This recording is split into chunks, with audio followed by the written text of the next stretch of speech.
Vamos a hablar sobre, ¿vuelve la Pax cambiaria o esto fue todo?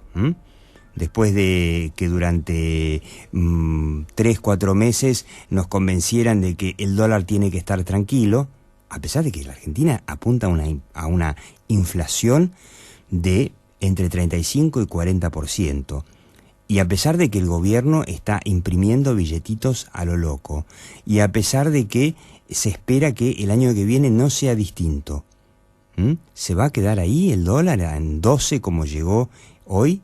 ¿O 12 y pico?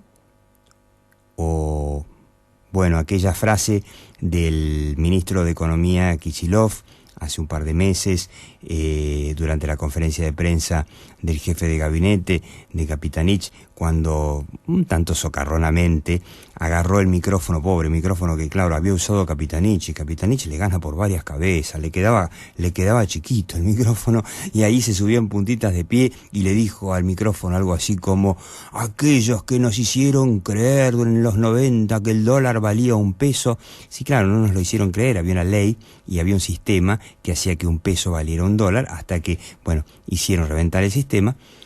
Esos que nos hacían creer, ahora nos quieren hacer creer que que un dólar vale 13 pesos. Bueno, y finalmente el dólar no vale 13, pero más de 12 vale, y la gran pregunta es, bueno, ¿vuelve la Pax cambiaria o ya se acabó? Y para hablar de eso tenemos nada menos que a uno de los mejores expertos, a uno de mis favoritos, que es José Luis Espert, que es un economista, es un hombre liberal y que, bueno, sus pronósticos en general han sido siempre certeros. José Luis, ¿estás por ahí? Hola, ¿qué tal, Diego? ¿Cómo te va? Buenas noches. Te tiro la primera pregunta, que es Dale. un poco la consigna de hoy. ¿Vuelve la Pax cambiaria? Porque hay muchos economistas que pronosticaban y decían, bueno, mira, mientras venga la liquidación de la soja, los meses dorados de la soja que terminan allá por junio, julio, después está el Mundial de Fútbol que termina, no sé, fines de julio, entonces hasta agosto estamos tranquilos. Bueno, estamos en mayo y el dólar hoy pasó los 12. Mira, vuelve la Pax. La Pax no va a volver si no haces nada, digamos. No es que la Pax va a volver sola. La tranquilidad en el mercado de cambios va a volver si el gobierno hace algo. Por ejemplo, algo parecido a lo que hizo a fines de enero, que es subir las tasas de interés. Me parece que se apresuraron un poco en bajar la tasa de interés y se atrasaron un poco en seguir devaluando, digamos. El gobierno mismo instaló acá en algún lugar que hay atraso del tipo de cambio, entonces ahora se va a tener que hacer cargo de eso. Así que por lo tanto, viste, ¿quién iba a creer a que un gobierno que instaló en algún lugar el problema del atraso cambiario iba a aguantar 3 meses con el dólar en 8 y la inflación en promedio 2,5%, 3% por mes, digamos, anualizada cerca de 40%? Obviamente no es sostenible. Así que... ¿Y a cuánto tendría que subir Fábregas, el presidente del Banco Central, a cuánto tendría que subir la tasa para que la gente salga del dólar y vaya a depositar la plata en los bancos? Mira, con costos recesivos muy importantes, obviamente, yo creo que por lo menos, entre 4 y 5 puntos, arriba de 30, la tasa de Levax, hablemos, no que la que fija una especie de piso para... Claro, pues la tasa que les cobran a las pymes para cambiar algún cheque, ese tipo de cosas, nada que ver, no sé a cuánto llega, 100. No es que yo esté haciendo una recomendación, sino simplemente, mira, pues acá el tema conceptual gordo es este.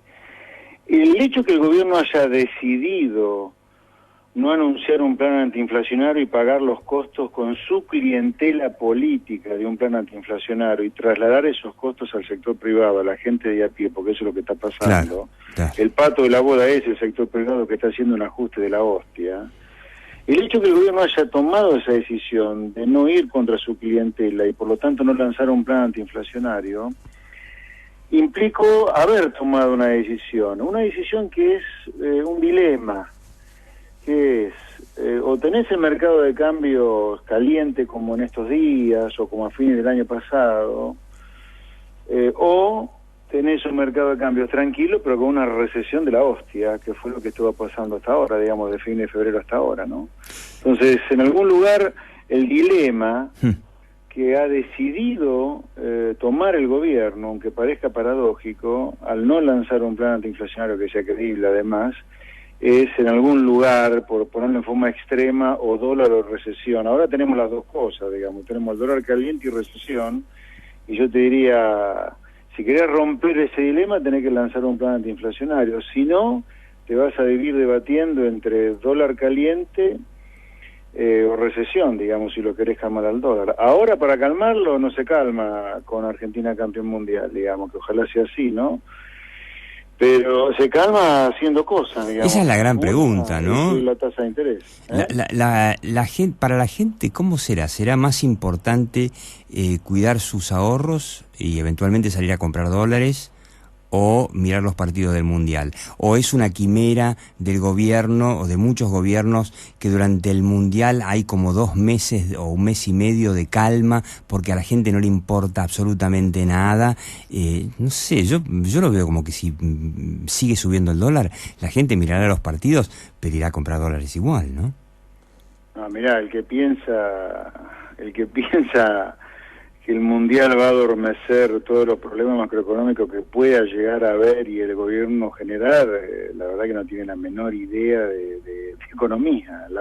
El bolsillo la víscera más sensible, e incluso contra el Mundial también es la más sensible. Así que no, de ninguna manera el Mundial va a ponerte el dólar en 10. Si el dólar baja a 10 otra vez, es como consecuencia de que el gobierno hizo cosas para que bajara a 10. Y vos ves a Kicillof haciendo algo para bajar eso que el gobierno no admite, que es la inflación.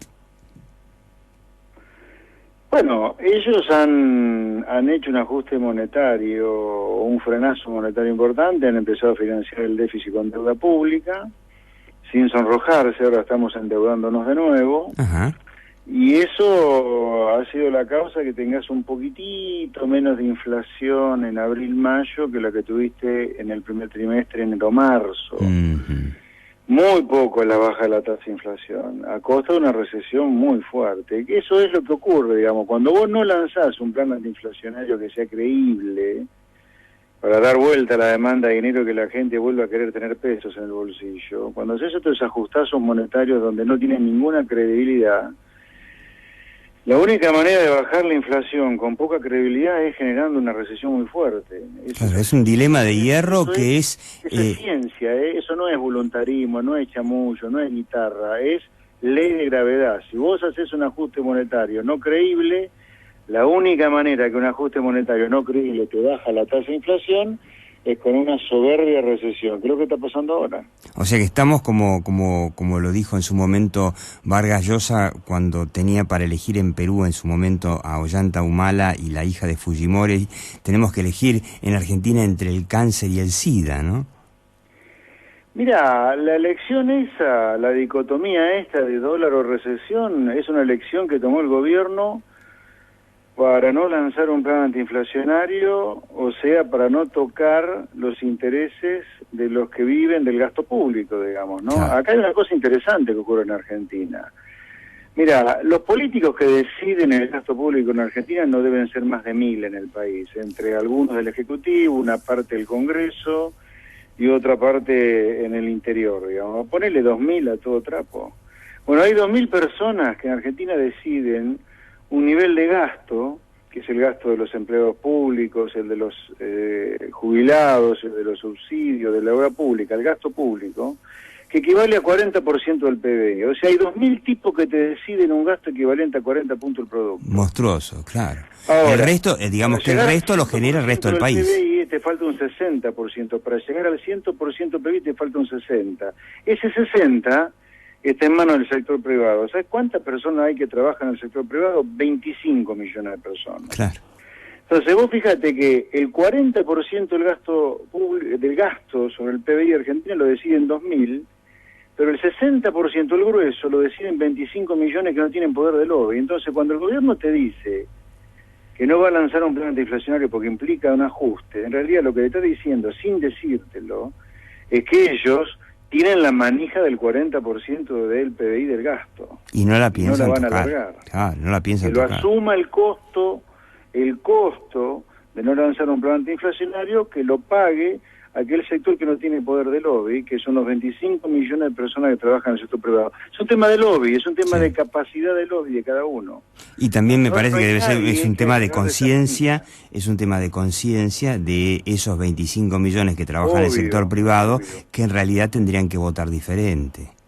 Sí, no, y además vos agarrás a muchos de esos millones que están en el sector privado, y a pesar de que le sacan el 30% de sueldo para cosas que no la van a ver nunca, ¿no? Entre contribuciones, aporte, la seguridad social, y si le agregás el IVA y ganancias, es la mitad en realidad. La mitad, claro.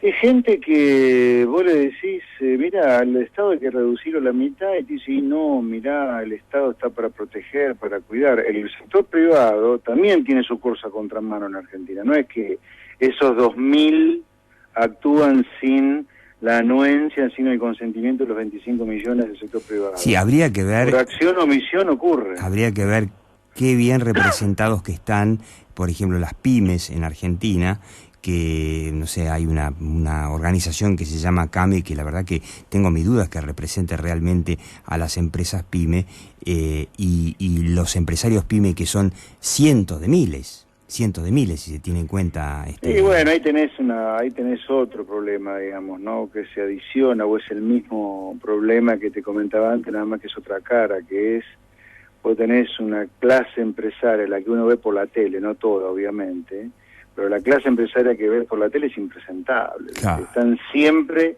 con todos los gobiernos, y todos los gobiernos, agarrar el último medio siglo, nos han llevado en algún momento a algún infierno. La inflación cero de Helbar, con la CGE chupándole las medias Helbar, nos trajo el Rodrigazo. Sí. El plan austral, que también gozó de anuencia, nos trajo la hiperinflación. El de Martínez de Oz terminó las devaluaciones locas de Sigó. La convertibilidad, la maravilla de todos los empresarios de los 90, terminó en la peor crisis de toda la historia. Y ahora sí, y los cornillos de este mundo siguen viviendo, así como lo apoyaron a Menem, lo apoyaron a esto durante una década en un plan impresentable. Bueno, sin duda que esa parte de la clase empresaria es parte del problema, digamos, de que esos 25 millones de personas voten o piensen con los pies, no con la cabeza, ¿no? Y que tengan el apoyo de una parte del empresariado que probablemente no represente a la mayoría, pero que es la opinión, digamos, publicada del empresariado. Para terminar, José Luis, ¿te acuerdas a la presidenta la semana pasada en la cadena en donde dijo, son los empresarios los que no quieren hablar de que suben los precios? Entonces dice, para no herir sus susceptibilidades, vamos a hablar de deslizamiento de precios, que eso les gusta más. ¿Y los empresarios? Ni mu. Bueno, es lo que yo te decía, esa clase empresaria con la cual se... Mirá, el negocio del capitalismo de amigos y capitalismo corporativo ya es más viejo que la humedad en la Argentina. Arrancó hace un siglo, y el peronismo en el último medio siglo le metió una apretada en el acelerador fenomenal, y ya tenés a una gran parte de la clase empresaria argentina contaminada de ese capitalismo de amigos, digamos, ¿no? Por eso la presidenta se da el tupé en la cara de estos empresarios, verduguearlos en público. Sí, digamos, sí, ¿no? Y muchos están realmente ahí en la, no sé, en Olivo, la Casa Rosada, y se la aguantan. Así que mi padre, que falleció, decía, sarna con gusto no pica, ¿no? Mira, para dejar un mensaje más que esperanzador, realista, Argentina tiene que prender fuego este capitalismo corporativo que lo está destruyendo en el último siglo, pero en particular en el último medio. Sí. Argentina tiene que tener un Estado que no sea amigo de nadie, mucho menos de empresarios del sector privado, sino que sea un Estado chiquitito que se dedique a devolver la plata de los impuestos a la gente con bienes públicos de primera calidad, como educación básica y salud básica, defensa, seguridad, caminos como la gente, calles que no sean mugrientas, y poner al sector privado con un bajo nivel de presión impositiva a competir con el mundo, educar a los chicos, no con esta educación inclusiva que los transforma en cada vez más burros, sino en una educación para la élite de los chicos que se quieran matar estudiando. Y así se construyen las sociedades que progresan. Las sociedades que progresan no se construyen sobre los populismos. No hay nada inventado. Bizarros, no hay nada, como los de ya, Venezuela, los de Argentina, los de Irán. ya está inventado eso. Los países exitosos han demostrado que no hacen esto. dejan vivir a los empresarios y los hacen competir. José Luis Espert, ha sido un placer hablar contigo. Bueno, veremos si sigue la consigna, ¿no? La Pax cambiaria, ¿vuelve o esto fue todo? José Luis Espert, bueno, economista, muy liberal, un gran abrazo. Nos presentamos comercialmente y